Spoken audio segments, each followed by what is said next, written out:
is a very different thing. And by the way, what's happened to our country and what you now see, it's been happening, is the greatest thing that can happen for race relations, for the African American community, for the Asian American, for the Hispanic American community, for women, for everything. What's your plan? Because our country is so strong, and that's what my plan is. We're going to have the strongest economy in the world. We almost are there now. We had the strongest economy anywhere in the world. This clown is the president of the United States. That clown, when asked, what plan do you have, doesn't have a plan. He's just there. I am astonished that this is our lot. Donald Trump is going to go up against one Joe Biden who has just clinched the nomination. Now, this necessarily wasn't a secret. Sanders had basically, well, never loaded his gun, but it's, at this point, official.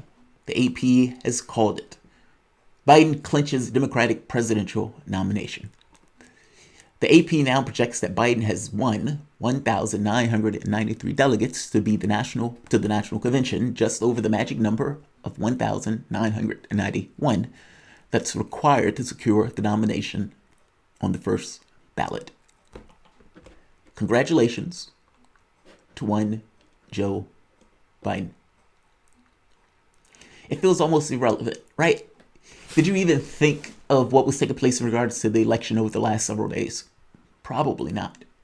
You probably were like me, watching things like this. You're outside the White House where Donald Trump is about to speak. It's getting a bit tense. Yeah, absolutely, guys. We've just had to run about a block as police moved in. We've been fired at with rubber bullets. My cameraman has been hit.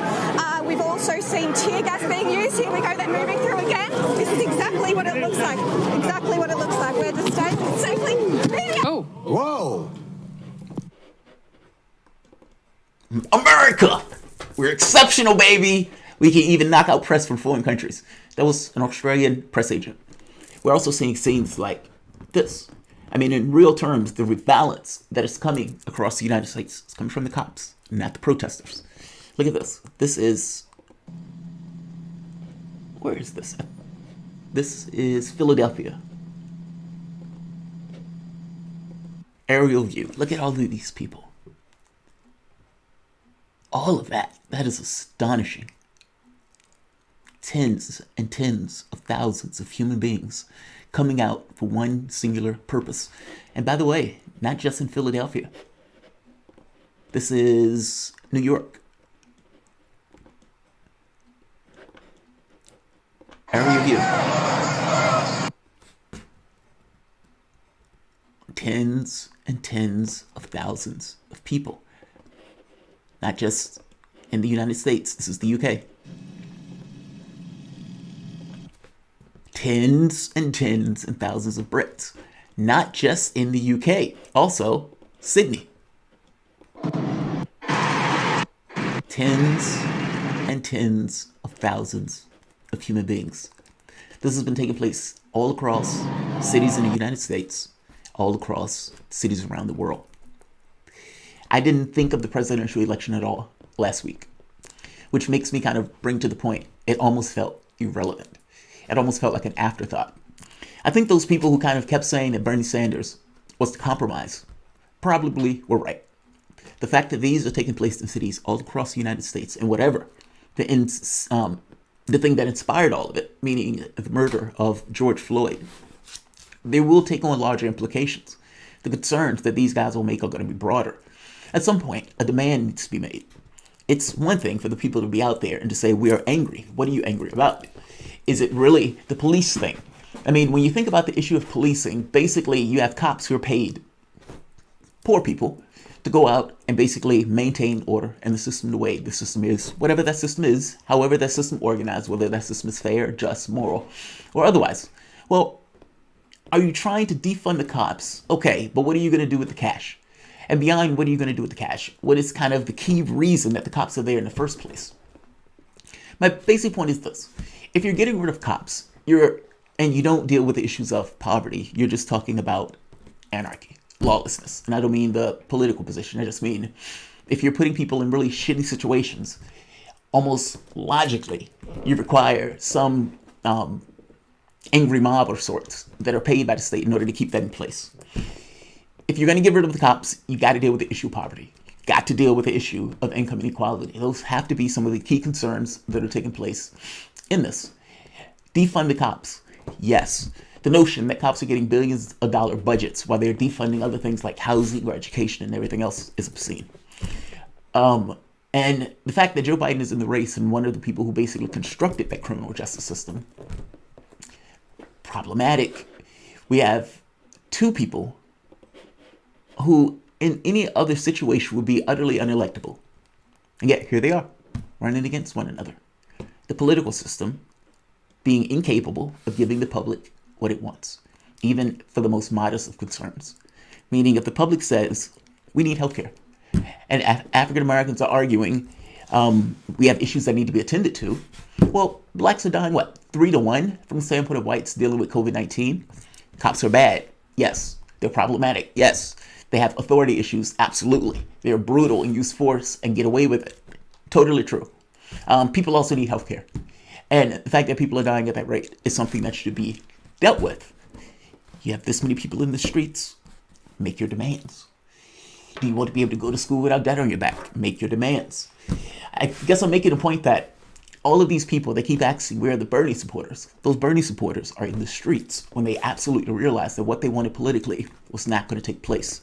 And while the starting off thing may have been an African-American man murdered by a cop, the concerns that take place across the United States, especially the number of people who are going out there, they have a broad feeling that something is wrong, that they are being screwed over, and that anger and hostility that is being displayed against the system is absolutely legitimate.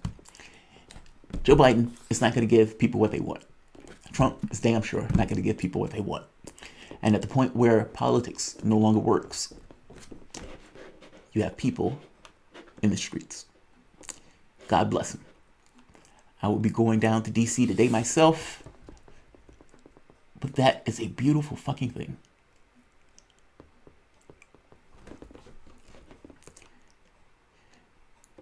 What is a political system if it can't deliver what the public needs, right? I mean, after all, how does a political system keep any level of legitimacy if the public says we want X and the political system continuously says no?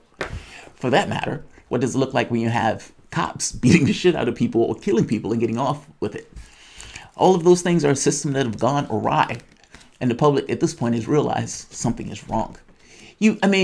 Honestly, Joe Biden and oftentimes didn't even know where he was. That's not me being unfair. That's actually what has taken place. He could not remember Obama's name. Oftentimes he could barely get things out without wandering off into the forest somewhere. And this is the guy who these people chose. On top of that, you have not for Medicare for all, despite the American public being for it, not for elimination of student debt universally, even though the public is for it. Down the line, he didn't necessarily care what those policies were. And unfortunately, the American public had gotten so deadened in their expectations that they just saw Biden as the person who was the typical Democrat who they didn't want to take any chances with, and they put him up there for it. Missing the point that the typical Democrat continues to lose. And so the public revolted. This is where we are. The question becomes, where does this protest go? And that's the thing I'm fascinated about. What does this turn into? It can't just stay like that. It has to turn into something, right? These people are agitating, but what are they agitating for? You could say, yeah, you want to defund the police. Fair enough. But understand the logic of why the police kind of work into place. Think of it this way. If you took away, say for the moment, you had a God's level of wealth. I don't know what that is. Just a huge amount of wealth. And you had a small island, whatever that island is. And on that island, you have a certain, let's say a small section of people, let's say 3% of the population, fabulously wealthy, all the resources, anything they could ever want, anything that kids will want for 20 generations. And the rest, you said, fuck them. Leave them to their devices. I would guarantee you that that larger group would eventually create a military and go and take the wealth from that smaller group. So, but what if you say, okay, I have a 3%, but then I'm going to pay half of the dirt poor to cover the other half of the dirt poor. And I can leave it to their devices. Anything that takes place there when those people are trying to make ends meet, despite the fact that they're in difficult situations, because they're in difficult situations, they're going to take certain actions. They're going to be involved in certain behaviors that may not necessarily be to the best interest.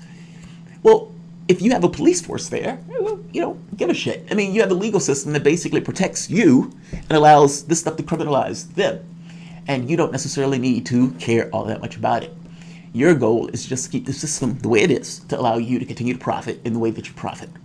The cops are there to basically maintain the system the way it is. Defunding the police in and of itself doesn't necessarily get to the root of the problem, which is the way the resources are distributed in this country itself. If you're going to make a demand, hit it where it hurts. How resources are distributed, the way our system is organized. Barack Obama keeps saying this because this is mind-blowing that nobody else is protesting over this, gave 95% of the income gains to the top 1%. That's a Democrat. You just elected his vice president. Trump will probably best that. But even if Trump bests that, are you really okay with the incrementalism of 95% of the income going to the top 1%? And if you're not, make your demands. You're in the streets, make your demands. This is your time. You're making the point that politics hasn't failed you. Yes. What do you want to change it to? That's the most exciting aspect of this. The hope is that this doesn't peter out. And God knows, I hope this is something different, not just for here in the United States, but also the rest of the world.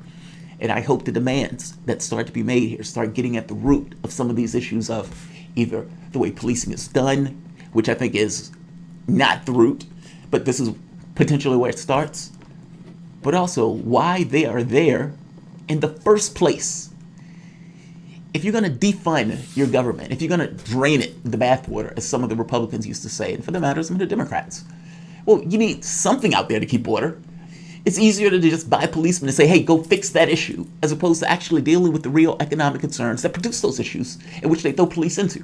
They just don't want to spend the cash that's necessary to ensure that people have decent homes, food, clean air, clean water, and to give some level of attentiveness to human development, human productivity. No, those things matter less. And because those things matter less, we need to throw in cops to keep order. Cops are a problem, yes, but get to the reason why the cops are there in the first place. Your broad economic concerns. Like, share, subscribe.